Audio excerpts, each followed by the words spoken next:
Plus 5 seconds. Lift off normal. A perfect lift-off. GSLV F-14 Plus 10 INSAT seconds. 3DS progressing towards its First destination. stage performance normal. P4 tracking. Plus जी हाँ, 15 अभी हमने seconds. देखा चारों L40 तथा core booster का प्रज्वलन शुरू हो Plus चुका 20 है seconds. और Future GSLV F-14 उत्थापित हो अपने उद्दिष्ट दिशा की ओर बढ़ता हुआ। Clear sky. We can see the rocket, very beautiful. And from the mission control center here, we can hear the vibrato also. शाम का समय, बहुत दूर तक हम यान को देख पा रहे हैं। इसका सामान्य प्रज्वलन, इसका कंपन भी हमें यहां महसूस होता Char 1 है। is in main auto. यान अपनी उद्दिष्ट कक्षा की ओर बढ़ता हुआ। Char 2 is in main auto.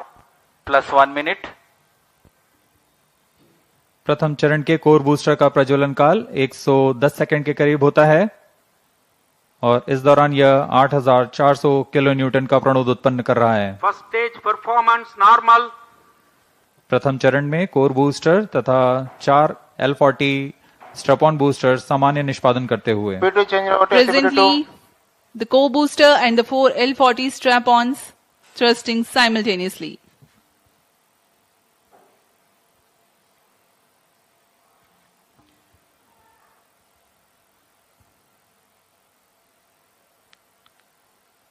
S-139 scheduled to burn for 110 seconds.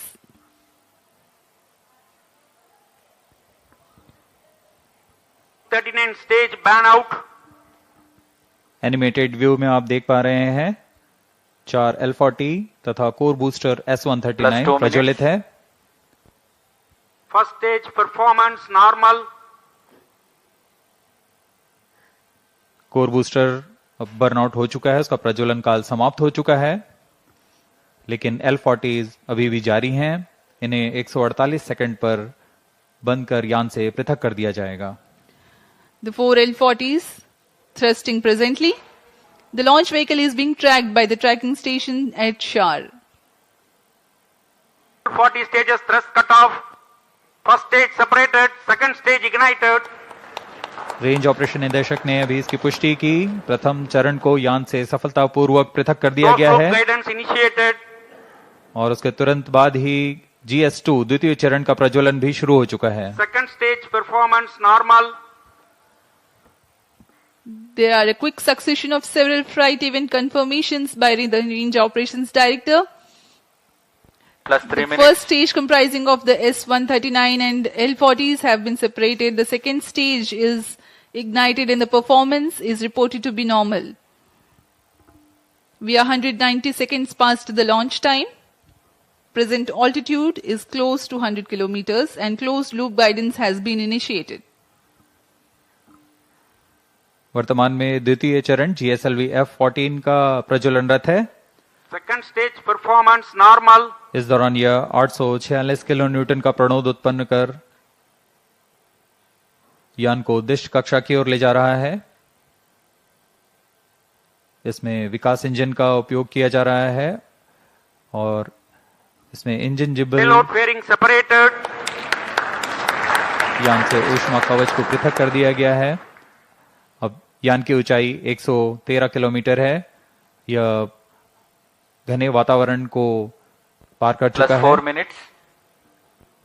Dense atmosphere has been crossed by the launch vehicle and hence the payload fairing has been separated. Presently, Shah ground station continues to track and Port Blair station has started to acquire the data. यह mission Second stage पूर्वी दिशा का mission performance है, normal. इसलिए शार स्थित port Blair स्थित ground station वर्तमान में से ट्रैक करते हुए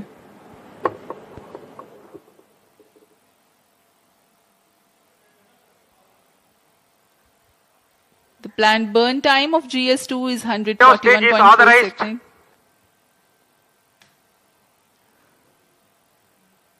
क्रायो अपर स्टेज जो कि तृतीय चरण है GSLV F-14 का, उसे ऑथराइज कर दिया गया है प्रज्वलन के लिए। द्वितीय चरण के प्रज्वलन काल के पश्चात पृथकन होगा। Second stage thrust cut off. जी Third stage ignition commanded. द्वितीय चरण के प्रज्वलन काल के पश्चात उसे यान से पृथक कर दिया गया है। Cryo stage ignition confirmed. Now a jubilant atmosphere here in the Mission Control Center as the confirmation of the CUS engine startup has been obtained. जी हाँ, सभी वैज्ञानिक यहाँ उत्साहपूर्वक इंतजार करते हैं सबसे जटिल इंजन क्रायो इंजन का प्रज्वलन, जिसकी पुष्टि हो चुकी है, वह प्रज्वलित हो चुका है और सामान्य निष्पादन करते हुए उद्दिष्ट कक्षा की ओर बढ़ रहा है। क्रायो इंजन लिक्विड ऑक्सीजन तथा लिक्विड हाइड्रोजन को ईंधन के रूप में इस्तेमाल कर 75 किलो न्यूटन का प्रणोद उत्पन्न करेगा और इसका कुल प्रज्वलन काल 814 second. Burn time for cryogenic upper stage is 814 seconds.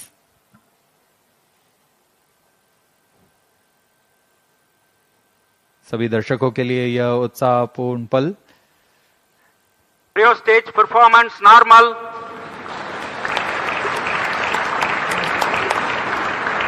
Present relative velocity is close to 5 kilometers per hour. The cryo stage, I'm sorry, the relative velocity presently is 5 kilometers per second.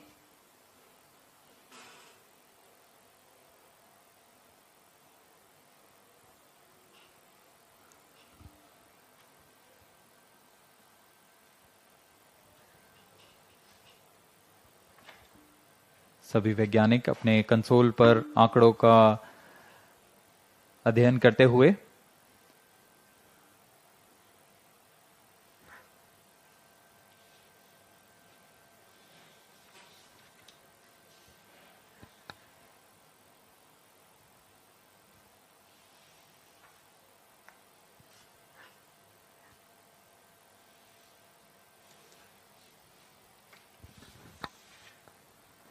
इस mission के मुख्य उद्देश्य इस प्रकार हैं।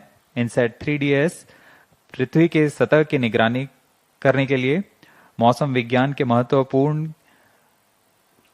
के विभिन्न वर्णक्रमीय चैनलों में समुद्र और उसके पर्यावरण Cryo का stage परीक्षण करना, performance normal.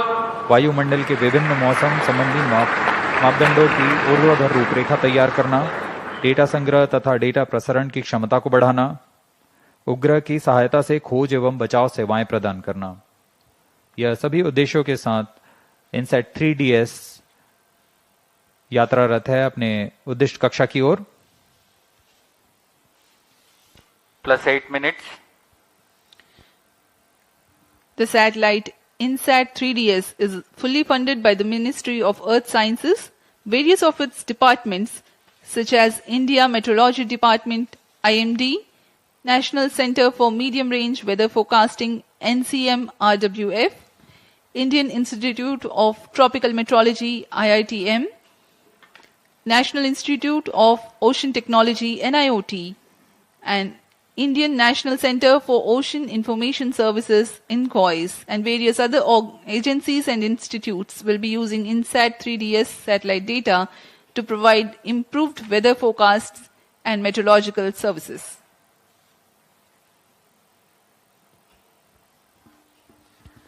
इनसेट 3DS उपग्रह को पूर्णतः इसरो के मानकानुसार तैयार किया गया है। Cryo stage performance इस उपग्रह normal. का अक्ष नियंत्रण शून्य संवेग अभिनति तंत्र पर निर्धारित है, जो 4 रिएक्शन व्हील्स तथा जायरो की मदद से क्लोज लूप नियंत्रण का प्रयोग करेगा। इसमें ऊर्जा तंत्र में 100 ampere hour lithium ion battery के साथ एक तरफा सौर पैनल का प्रयोग किया जा रहा है, जो लगभग 1.6 किलोवाट की ऊर्जा उत्पन्न करेंगे।